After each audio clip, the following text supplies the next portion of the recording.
voici les 3 nouvelles règles que vont appliquer les arbitres à la Coupe du Monde pour limiter les gains de temps. On veut accélérer le rythme du jeu. On veut du foot, on veut du jeu, on veut du spectacle. Première règle, c'est un nouveau décompte sur les touches et les dégagements.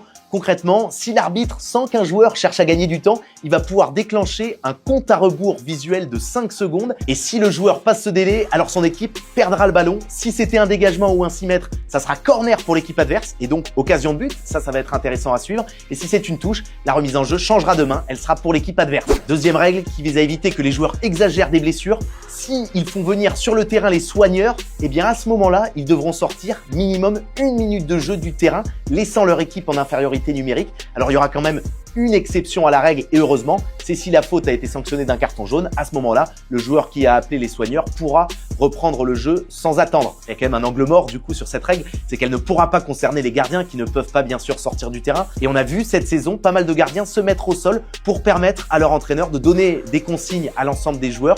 Là-dessus du coup, l'IFAB, l'instance qui gère les règles, a déclaré que quand il y aura une blessure de gardien, les joueurs ne pourront pas se réunir autour de leur entraîneur, à voir si ça va vraiment pouvoir être appliqué. Et enfin, troisième règle, pour limiter les gains de temps, elle concerne les changements de joueurs. Les joueurs devront sortir en moins de 10 secondes du terrain une fois que le panneau indiquant le remplacement a été brandi par le 4e arbitre. Et s'ils mettent plus de 10 secondes, le joueur entrant devra patienter 1 minute de jeu avant de pouvoir entrer. Son équipe sera donc en infériorité numérique. Alors que pensez-vous de ces 3 règles? Donnez-nous votre avis en commentaire.